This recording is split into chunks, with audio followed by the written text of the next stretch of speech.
예, 여러분 안녕하세요. 자, 이번 시간에는 글과 생각 제11강 언어와 관련된 강의를 하도록 하겠습니다. 자, 제11강은 일단 언어에 대한 이해입니다. 여러분 교재 191페이지를 펴보시기 바랍니다. 자, 여러분 교재 191페이지를 펴서 같이 공부를 해보도록 하겠습니다. 191쪽을 이제 펴보시면요. 이제 제11강이 이제 언어에 대한 이해라고 나옵니다.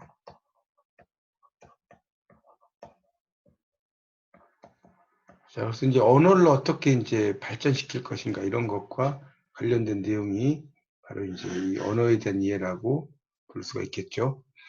그래서 이제 이 장에서는 이제 그 어떤 내용이 나오냐면 우리가 언어를 어떻게 운용하고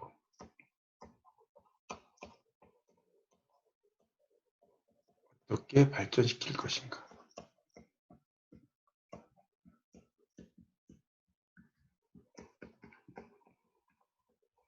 자, 이것을 이야기하고 있다라고 볼 수 있습니다.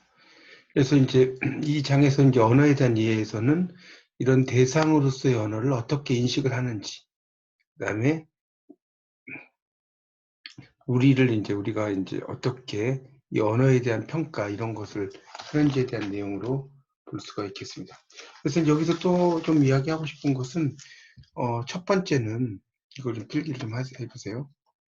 첫 번째는 언어는 단순히 뜻을 전달하는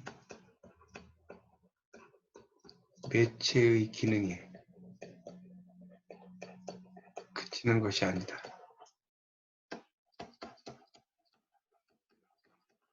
이걸 하나 알아두시고요. 두 번째에서는 이 언어에 대한 지나친 획일성과 순수성에 대한 환상을 경계해야 한다.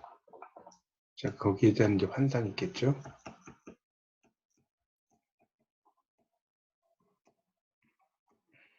자, 이게 두 번째고요. 자, 세 번째로는 외국어 교육이죠. 외국어 교육을 통하여 남의 언어와 문화를 알아야 강대국이 될 수 있다.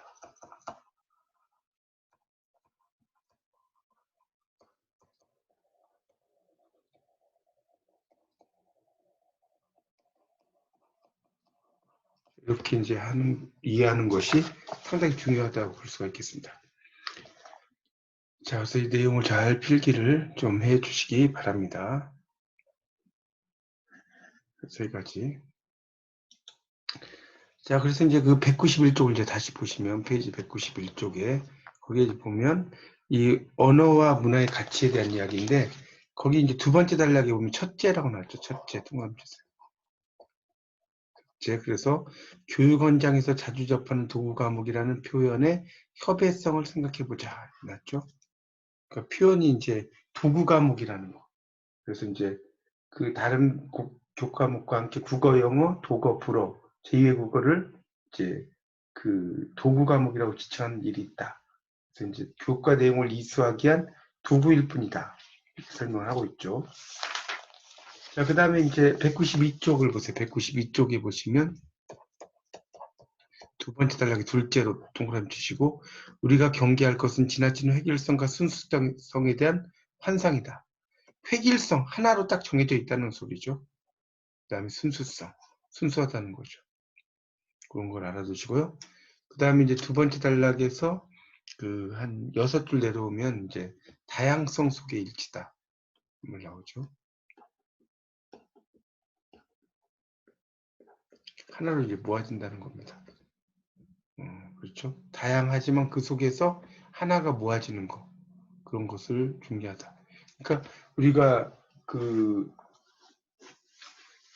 표준어 같은 거, 그다음에 방언 같은 거 이런 것들도 다 그 속에 중요한 특징이라는 걸 알 수 있고요.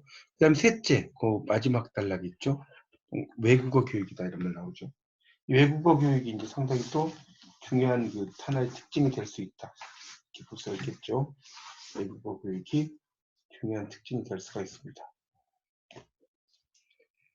자, 그렇게 이해하시면 되겠습니다.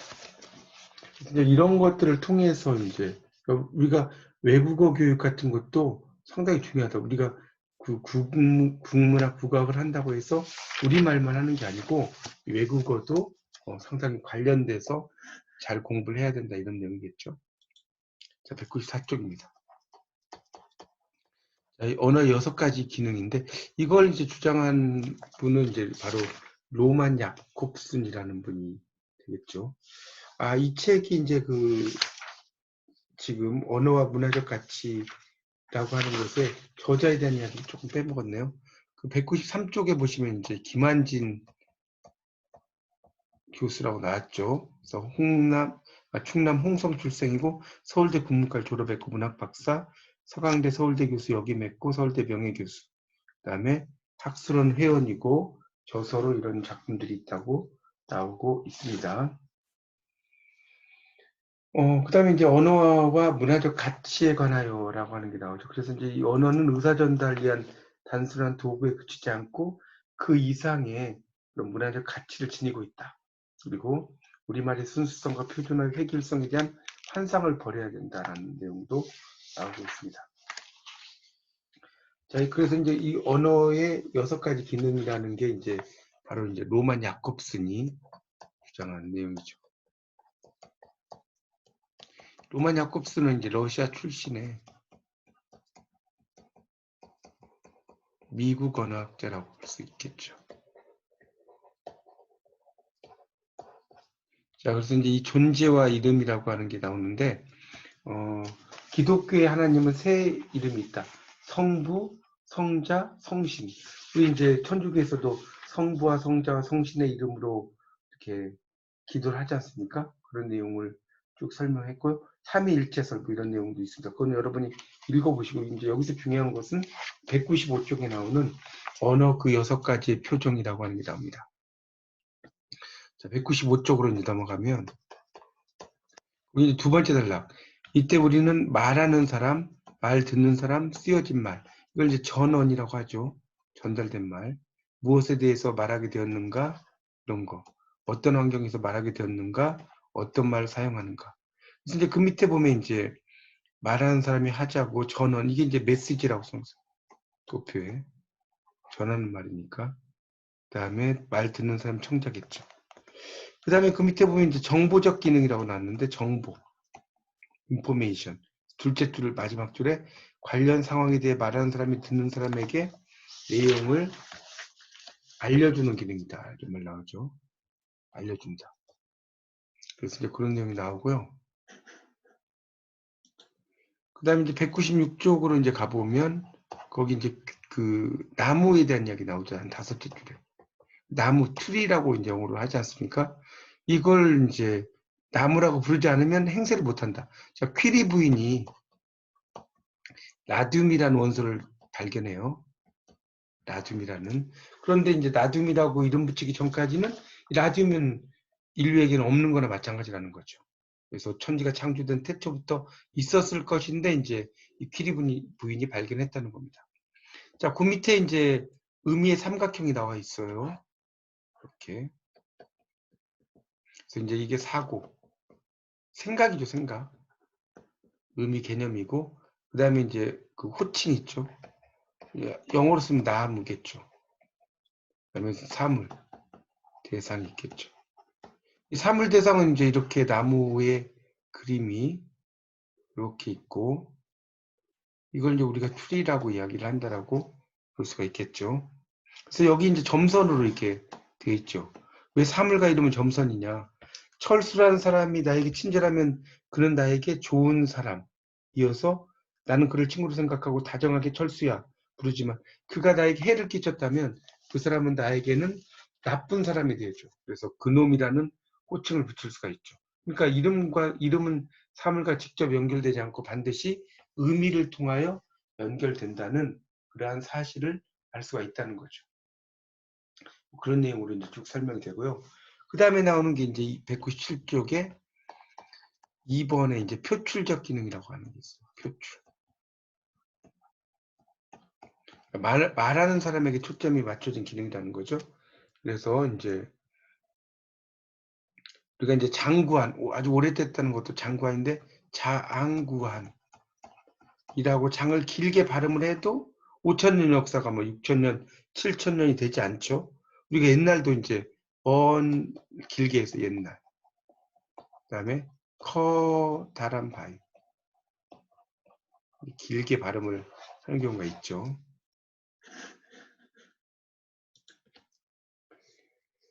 자, 그런 것은 이제 그 내용이 나오고요. 그 다음에 이제 뭐 밑으로 보면 코웃음을 칠 때 찢찢 이렇게 혀를 차죠.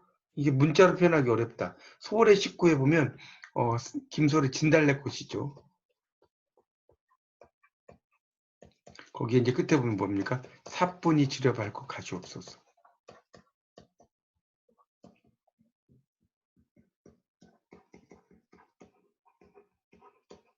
사뿐히가 나오죠. 그래서 이런 것들이 사뿐히를 짧고 경쾌하게 발음한다. 자, 그 다음에 이제 명령적 기능이 있습니다. 명령. 명령은 말 그대로 명령을 하는 거죠. 뭐뭐 하라고 명령을 하는 거죠. 자, 198쪽. 198쪽에 이제 보면 뭐 목마르다. 그러면 이제 물 좀 떠다 줄래?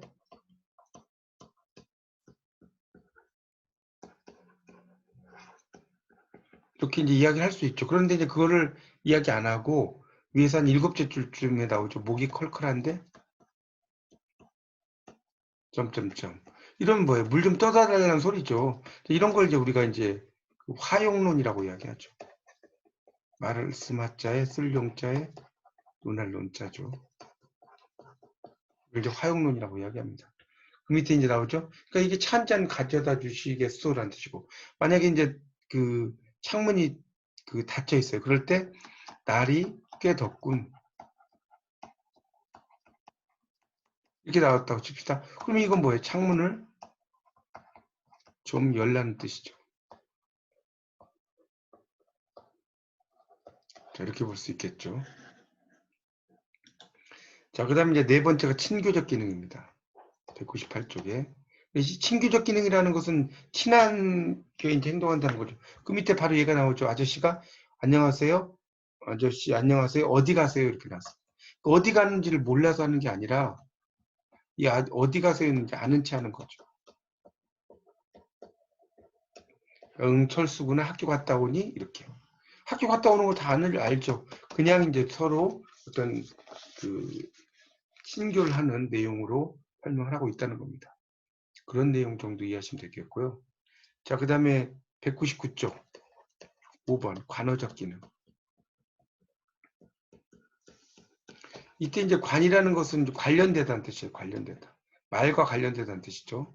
그래서 이제 영어로는 이제 메타 링규얼 펑션이라고 이야기합니다. 이 메타라는 것은 about의 뜻이에요. 뭐뭐에 대하여라는 뜻이니까 언어의 이제 펑션이 기능이죠. 함수라는 뜻도 있지만 예를 들어서 이제 네 번째 줄에 있죠. 춘부장. 춘부장은 남의 아버지를 가리킨다. 그러니까 그거에 대해 설명을 하고 정의라고 있죠. 자, 그 다음에 영어의 father는 우리말에서 아버지라는 말이다. 그 밑에 있죠. 그런 내용으로. 그 다음에 물 같은 경우도 H2O다. 있죠. 수소, 산소가 하나가 있고 수소가 두 개가 있는 거 아닙니까?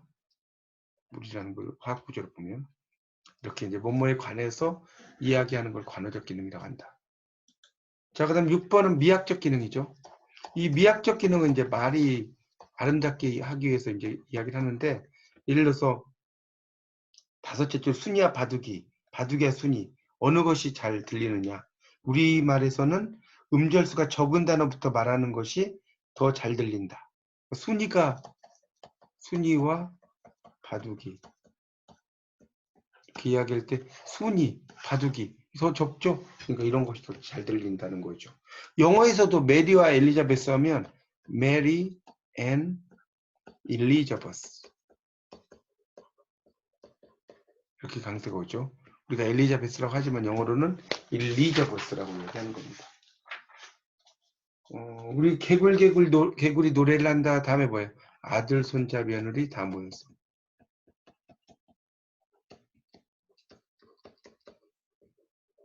자, 여기서 이제 아들 둘, 손자 둘, 며느리 셋이죠? 그러니까 아들, 며느리, 손자 이렇게 하지 않는다는 거. 또는 며느리, 아들, 손자 이렇게 이야기하지도 않는다는 겁니다. 그런 걸 이야기하는 겁니다. 그래서 시험 문제에서는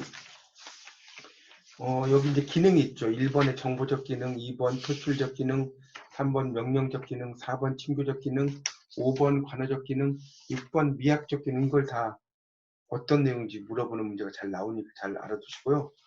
그래서 이제 이상으로 이제 그 공자가 이제 논어에 대한 이야기가 끝나죠. 부지명이면 무의위군이요. 그렇게 나왔죠. 그러니까 1000명을 모르면 군자가 될 수 없고, 부지내면 무의리비야. 예를 모르면 사람 노릇을 할 수 없고, 부지언이면 말을 알아듣지 못하면 무의지인냐. 사람들 이해할 수 없다. 이야기를 하면서 끝납니다. 그러니까 언어의 기능이라는 것은 을 이해한다는 것이 바로 국어 공부의 전제다라고 볼 수 있겠고요. 이걸 쓴 저자는 심재기 교수고요. 국어학자고 서울대 국문과 졸업했고 문학박사, 서울대 국문학과 교수, 서울대 이제 명예교수라고 나오죠. 그래서 201쪽에 보면 언어가 가지고 있는 6가지 기능을 설명을 했고, 이제 로만 야콥슨이 이제 이야기한 내용을 쉽게 풀이한 글이라고 볼 수가 있겠습니다. 자, 이상 이 내용을 다시 마치겠습니다. 다시 한번 여러분이 책의 내용과 이 강의를 복습해서 잘 들으시기 바랍니다.